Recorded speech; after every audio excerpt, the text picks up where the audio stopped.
It was a huge cloud of vapors.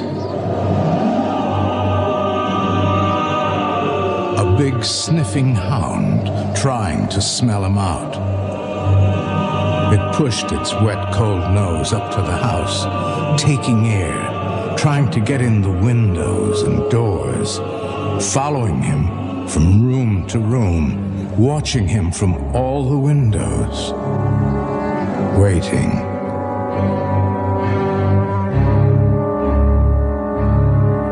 Ray Bradbury's The Wind.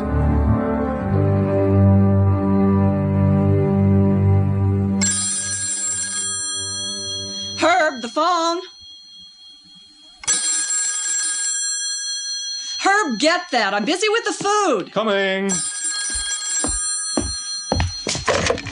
Hello. Hello, Herb? Oh, it's you, Alan. Yes. Herb, I have to ask you something. Go ahead, Alan. I'm listening. Well, I just wondered if your wife was home. Sure. Why? Darn. What's up? Nothing. You sound funny, Alan. No, really, I'm fine. Good. Herb, I wondered if you could come over tonight. Can't. We're having company. Stoddard and his wife, you know. Haven't seen them in months. I really wanted you to come over tonight. Sorry.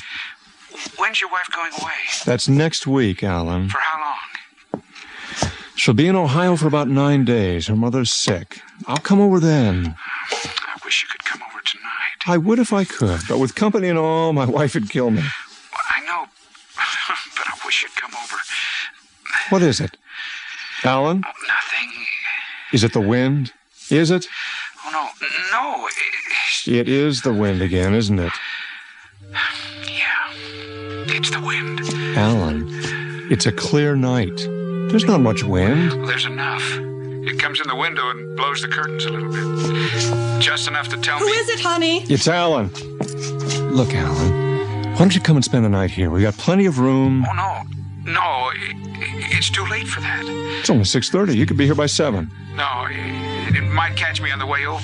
It's not that far. It's 30 miles. I wouldn't dare. But thanks. Besides, it's already getting dark. Well, take a sleeping pill anyway. Sure. Herb, dinner's on. Be right there. Alan, dinner's waiting. Right. Herb, I've been standing at the door for the past hour. I can see it building up from the west. There's some clouds there, and I saw one of them kind of rip apart at the top. There's a wind coming, all right. Well, you just take a sleeping pill and call me anytime. You mean it? Of course I do. Later this evening if you want. We'll be home all night. All night? Yes. Call me later. Yeah, I'll do that. Okay, Alan? Yeah, but I wish you'd come out. I wouldn't want you hurt or anything. You're my best friend, Herb, and I wouldn't want anything to happen to you on my account. No. After all, there's no telling what could happen if you tried to come out here.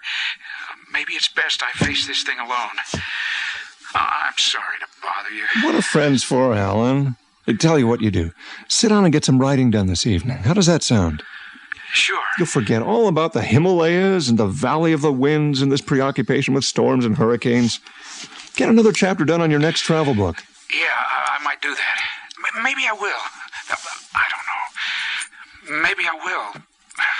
Thanks a lot for letting me bother you. No problem, Alan. Gotta go. My wife's calling me to dinner. Okay, pal? Sure. Thanks, Herb. Bye-bye. Well, what did he want tonight? Same thing, you know. Him and his winds. He's got winds that blow up and winds that blow down and blow hot and blow cold. Well, he did have quite a time in the Himalayas during the war. You don't believe what he said about that valley, do you? No, I don't know. Herb. Well, it makes a good story. And that's all it is, a story. Maybe. Climbing around. Climbing things. Why do men climb mountains and scare themselves? Eat your dinner. It was snowing. Was it? And raining. And hailing and blowing all at once in that valley. Alan's told me a dozen times. He tells it well. He should. Well, he was up pretty high, clouds and all. The valley made a noise. I bet it did. Like a lot of winds instead of just one. Winds from all over the world. At least that's what he says. He shouldn't have gone there in the first place. You go poking around, and first thing you know, you get funny ideas. Like winds getting angry at you for intruding and following you home. Don't make fun of him. He's my best friend. It's all so silly. Not to Alan. Well... He's been through a lot, you know. That big storm in Bombay, and then that typhoon off New Guinea 2 months later, and that time in Cornwall. I have no sympathy for a man who continually runs into windstorms and hurricanes and then gets a persecution complex because of it. I'll get it. Don't answer it. Well, maybe it's important. It's only Alan again. Let it ring. But I...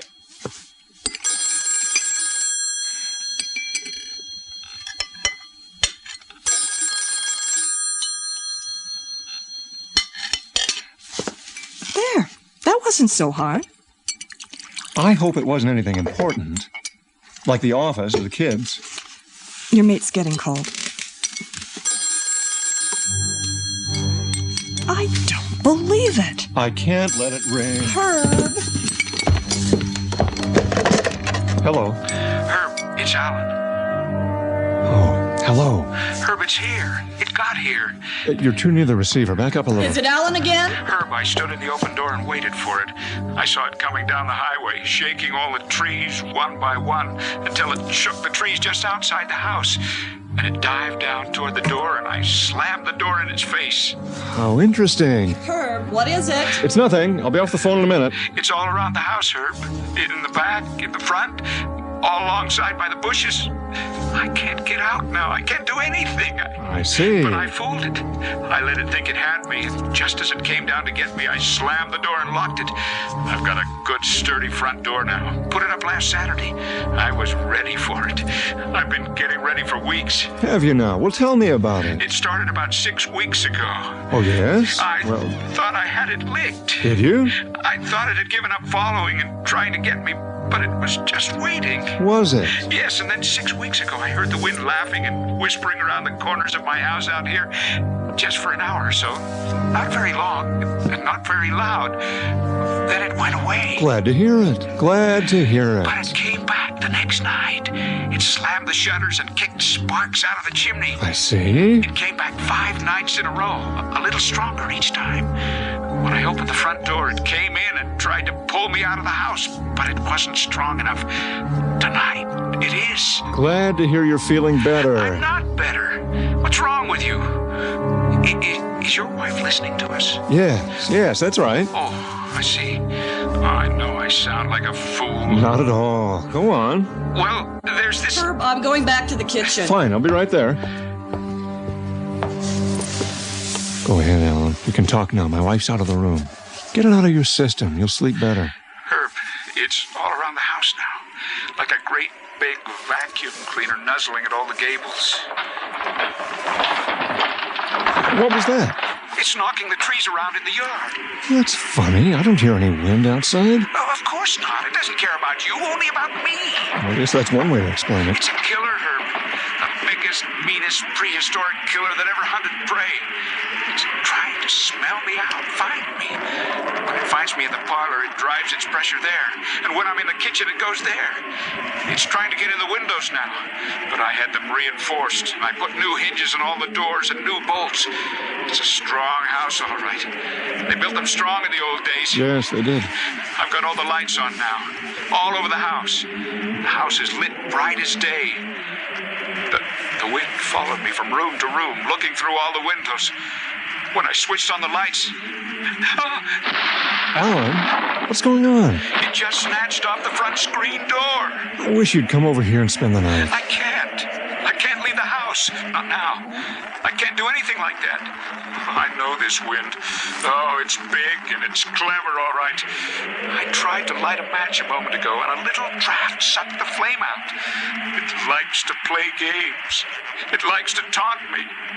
It's taking its time with me. It's gone all night.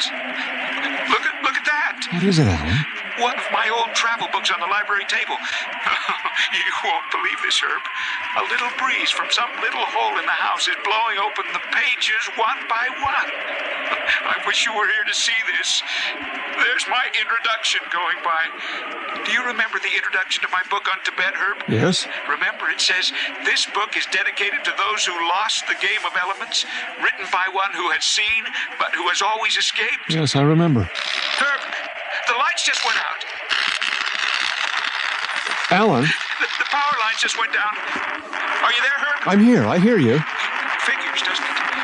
The wind doesn't like all that light in my house, so it tore the power lines down. The telephone will probably go next. Oh, it's a real party, me and the wind. Just a second. Hang on. Alan? Alan? What is it? I don't know. I'm back. There was a draft from the door, so I shoved some wadding under it to keep it from blowing on my feet. I'm glad you didn't come out after all, Herb. I wouldn't want you in this mess. There! It just broke one of the living room windows. And there's a regular gale in this house, knocking pictures off the wall. Do you hear it? I hear it. It wants me alive, Herb. It doesn't dare knock the house down in one fell blow. That'd kill me, and it wants me alive. So it can pull me apart finger by finger. It wants what's inside me. My mind, my brain. It wants intellect. Herb, your supper's getting ruined. My wife's calling me, Alan. I have to finish dinner. It's a big cloud of vapors. Winds from all over the world.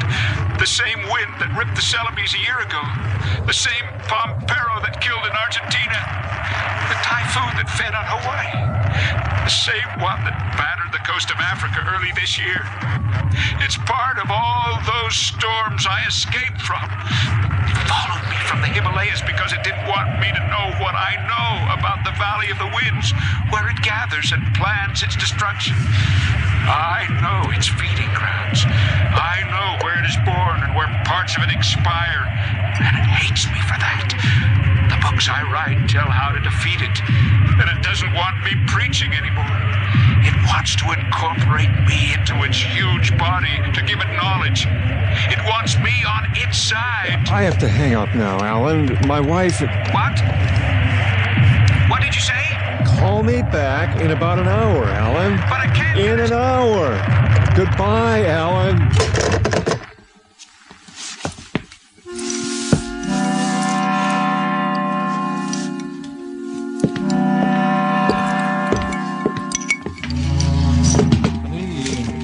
What's it like out tonight? Nice.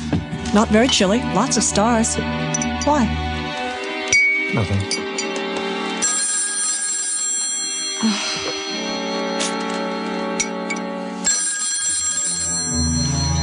Herb?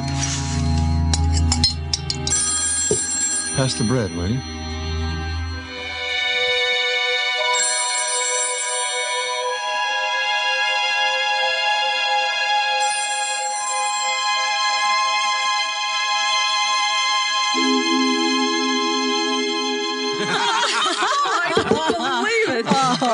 A full house. I just can't believe it. You can believe it. Look for yourself. Maybe you better quit while you're ahead, dear. Absolutely not. Deal the cards, Liz. Well, all right, but don't say you weren't warned. Just deal them.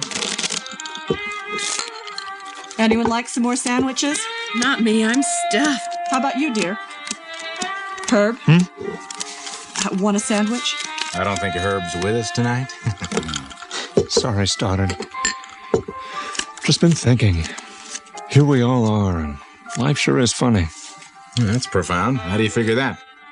Oh, I don't know, except here we are living our lives, and someplace else on Earth, 1 billion other people live their lives. That's a rather obvious statement. Stoddard, life can be a lonely thing, even with married people.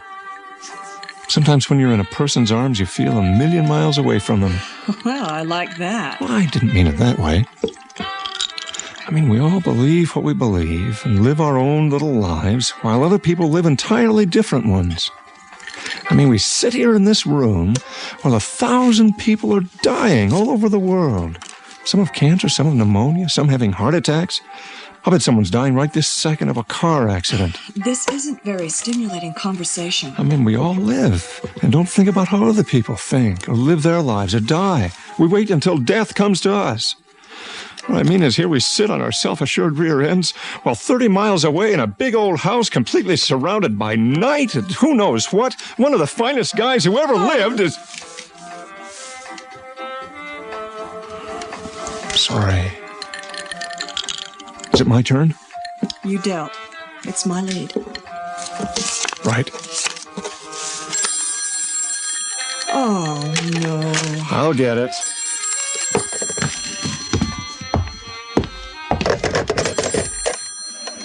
Hello? Herb, I've been calling and calling. What's it like at your house? What do you mean? What's it like? Has your company come? Of course they've come. Are you talking and laughing and playing cards? Yes, but what's that got to Are do? you all cozy with the windows up and a fire crackling? Alan, what's it? Sounds great, Herb. Sounds great. I wish I could be there. I wish I didn't know the things that I know. I wish a lot of things. Alan, are you all right? So far, so good. I'm locked in the kitchen now. Why? Well, simple, Herb. Part of the front wall of the house blew in about 10 minutes ago. What? Well, don't worry. I planned my retreat. If the kitchen door gives, I'm heading for the cellar. If I'm lucky, I may hold out there until morning. It'll have to tear the whole damn house down to get me, and the cellar door is pretty solid. I have a shovel down there. I may dig deeper. What's that? That? Well, that's the voices of thousands killed in a typhoon, a hurricane, a cyclone. That's what the wind is. It's a lot of people, dead people. The wind killed them, took their minds to give itself intelligence, and took all their voices and made them into one voice. All those millions of people killed in the past 10,000 years, tortured and run from continent to continent on the backs and bellies of monsoons and whirlwinds. Oh, Herb, what a poem you could write about it. Hear it? Listen. Herb, it's your turn. Alan? That's how the wind gets more intelligent each year. It adds to itself, body by body, life by life. We're waiting for you, Herb. Look, I'm on the phone. Can't you see? I'm on the phone. Alan, if you want me to come out there now, I will. I should have come earlier. No thanks, Herb. Not now. This is a grudge fight. Wouldn't do to have you in it. I'd better hang up now. The kitchen door looks bad. I'll have to get in the cellar. Call me back later? Maybe, if I can. If I'm lucky. Frankly, I'm amazed it's left the phone lines up so long. I've escaped so many times before, but I think it has me now. I think it does. I hope I haven't bothered you too much, Herb. You haven't bothered anyone, Alan. Call me back in a few minutes. Okay? I'll try.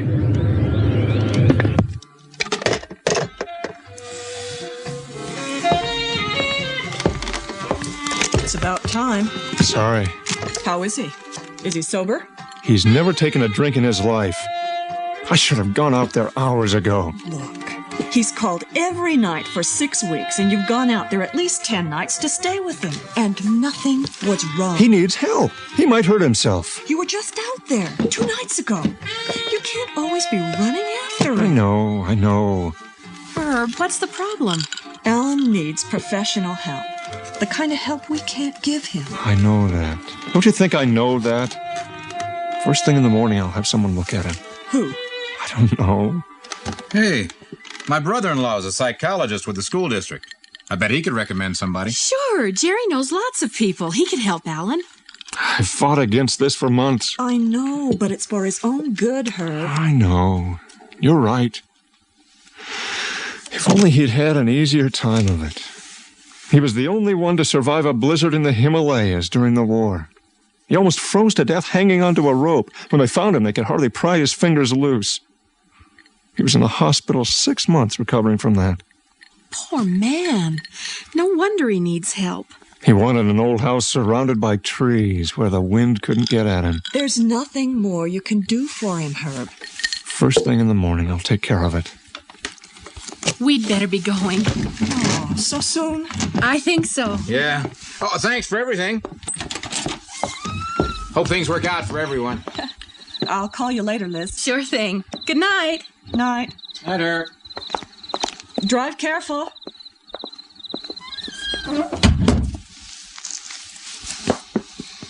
Sorry. I know that's not the first evening Alan spoiled. I'll clean up. I think I'll see how he's doing. Why aggravate things? I just need to know.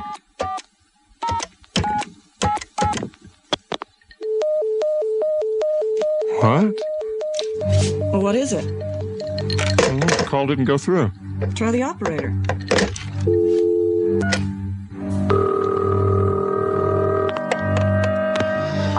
Operator, could you please try 555-0512? All the lines are down in that district. They're what? When the lines are repaired, your call will go through. She hung up. What's wrong? The telephone lines are down. They are? I knew it. Where are you going? I'm getting my coat and going out there. I should have been there hours ago. I just knew it. The poor guy's probably scared out of his wits by now. And to think he asked my help and I refused him.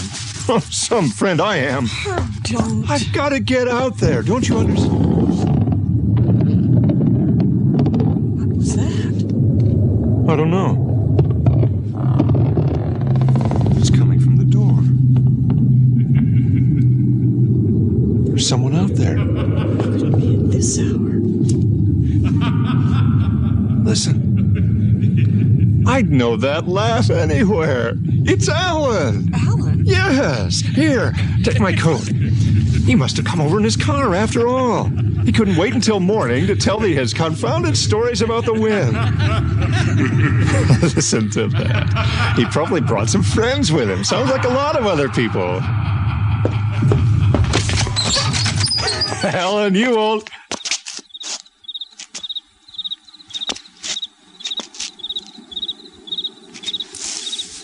Alan? Hey, none of your tricks now. Come on. Where are you, Alan?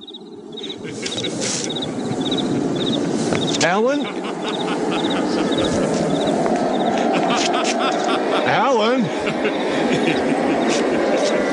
Alan, where are you?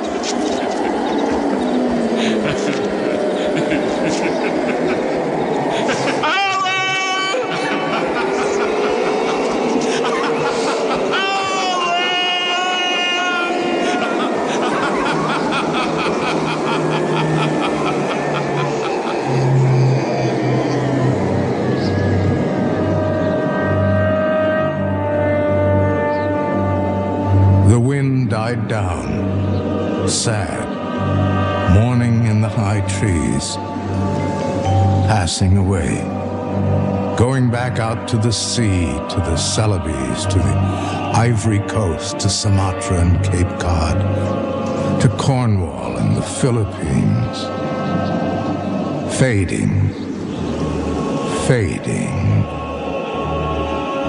fading.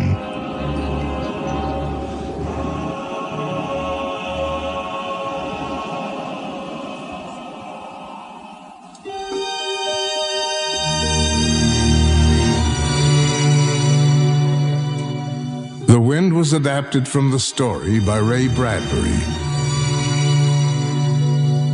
Featured in the cast were Bob Nelson, Charlotte Nelson, Jesse Bennett, Mike Flynn, and Janet Swenson. Original music by Roger Hoffman and Greg Hansen. Production assistant was Patrick Mead. Associate producer was Jeff Rader.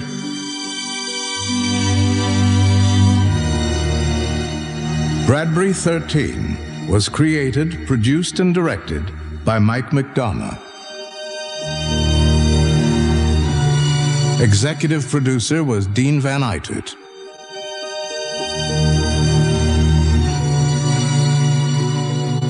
This program was produced with the funds provided by the Corporation for Public Broadcasting through National Public Radio Satellite Program Development Fund.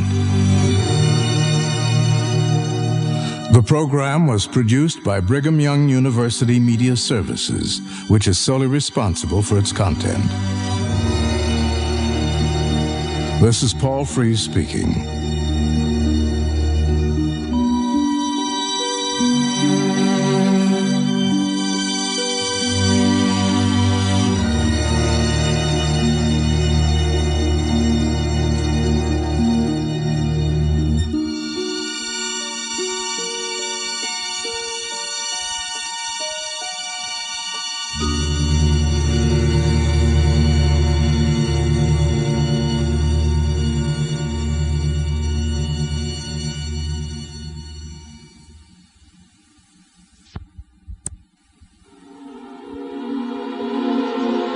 This is Ray Bradbury. Join me for the next 30 minutes on a tour through time and space. Come along to the far future. Follow me into a strange past with stories that almost could be or might have been. Real or unreal, this is Bradbury 13.